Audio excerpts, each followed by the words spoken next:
Il y a des histoires qui vous tombent dessus sans prévenir, qui vous retournent le cœur et vous assènent une claque dont vous ne vous remettez jamais.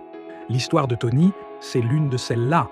Tony, c'est un gars du quartier, un peu bourru, qui aurait pu finir comme beaucoup d'autres, tourner en rond, perdre sa vie dans des conneries.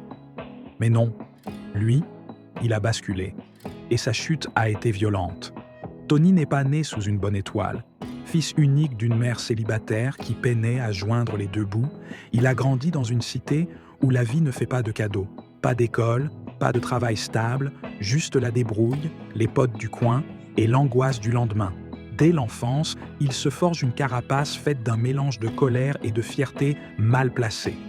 Il traîne avec les gars du quartier, fait les mauvais choix, vole parfois, s'enferme dans un cercle vicieux qui ne mène nulle part.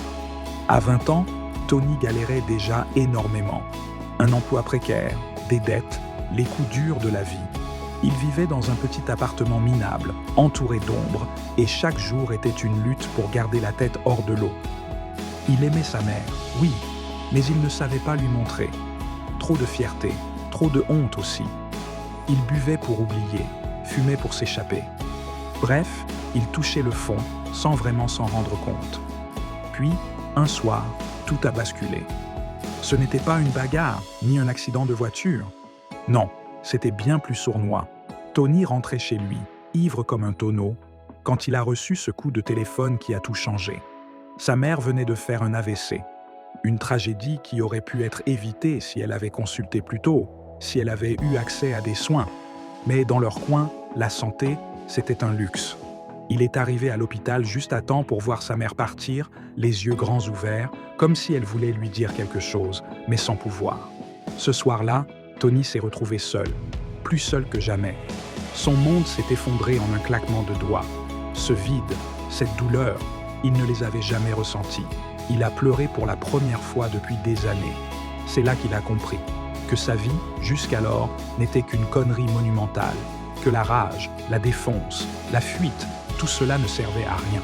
Sa mère, elle, avait tout donné pour lui, même dans la misère, même dans l'oubli.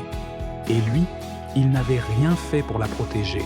Ce choc, cette prise de conscience, lui a donné un coup de pied au cul. Tony a décidé de changer. Pas du jour au lendemain, parce que la vie ne fonctionne pas comme ça. Mais il a commencé petit à petit. Il a arrêté de boire, mis un pied dans une association qui aidait les jeunes du quartier. Il a cherché du travail, n'importe lequel, même un boulot minable. La première semaine, il a chuté. La deuxième, il a failli abandonner. Mais il a tenu. Les mois ont passé et Tony a lentement reconstruit sa vie. Il a retrouvé confiance, trouvé un emploi stable dans un atelier de réparation automobile.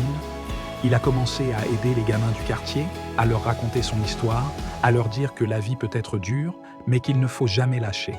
Son regard a changé, sa voix aussi. Il n'était plus ce type perdu, mais un homme qui avait appris à se relever. Aujourd'hui, Tony n'est pas devenu un héros de cinéma.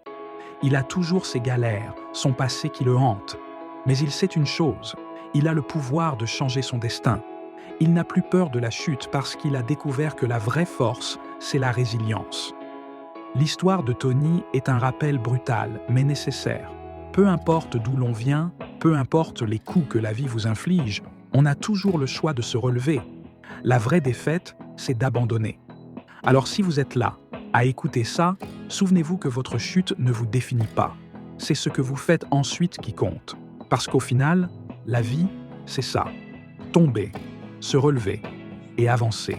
Encore et encore.